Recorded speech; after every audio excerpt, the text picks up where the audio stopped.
সেটা আমি কখন বললাম? না মানে কোর্টে গিয়ে আমাকে যে আপনার দিদির সঙ্গে লড়তে হবে সেটা তো জানতাম না।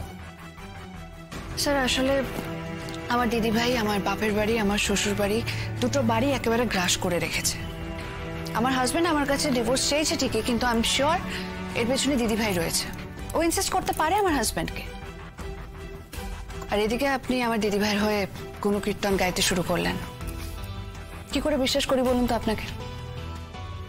সে আপনি নাই করতে পারেন, কিন্তু আমার তো আপনাকে সত্যি কথাগুলো বলতেই হবে, তার কারণ আমি আপনার উকিল।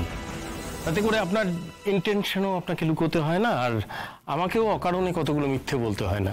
দেখুন, আমার লক্ষ্য হচ্ছে আপনাকে জেতানো, কতগুলো মিষ্টি কথা বলে তুষ্ট করা তো নয়। আপনার হাতে কিন্তু আর ঠিক 15 মিনিট সময়। না মানে বুঝতেই পারছেন সময়টা অনেক দাম আছে তো। ঠিক আছে, আপনি বলুন আমাকে আপনি কি অ্যাডভাইস করবেন। আপনি এক কাজ করুন, আপনি নির্বিবাদে ওই ডিভোর্সটাকে মেনে নিন। ওটাকেই ভবিতব্য হিসেবে ধরে নিয়ে এগোনো যাক। এখন ঠিক করুন যে আপনি অ্যালিমনি কত নেবেন। না মানে আপনার কি শুধু ভরণ পোষণ হলেই চলবে? আপনি সাজেস্ট করুন কতটা চাওয়া উচিত আমার। না না, সেটা তো আপনাকে ভাবতে হবে। আপনার জীবন ধারণের জন্য, আপনার সার্ভাইভালের জন্য কতটা আপনার প্রয়োজন। শুধু ভরণ পোষণ দিলে তো হবে না স্যার। আমার জীবনে বেঁচে থাকার কোনো অধিকার নেই? ভালোভাবে সবকিছু জীবনে উপভোগ করার কোনো অধিকার নেই? আমি যদি অসুস্থ হই সেটা চিকিৎসার জন্য কে টাকা দেবে? আমার যদি কোনোদিন ঘুরতে যেতে ইচ্ছে হয় সেটার জন্য কে টাকা দেবে? আমি তো রাতারাতি চাকরি বাকরি করে নিজের পায়ে দাঁড়িয়ে যেতে পারবো না।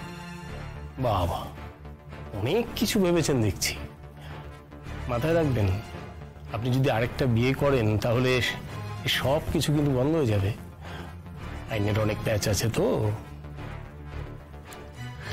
আচ্ছা, আমি যদি ওয়ান টাইম নিই না, মানে আমার সারা জীবনের যা খরচ সেটার একটা হিসেব করে, মানে 40, 50, 60 যত বছরই বাঁচি না কেন সেটার একটা হিসেব করে আমি যদি একটা থোক টাকা নিই, সেটা সহজ হবে না?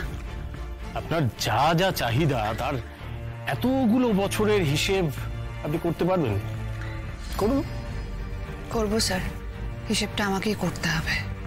আমি করব। আমাকে তো বেঁচে থাকতে হবে, আমাকে আমার জীবনটা ভালোভাবে বাঁচতে হবে।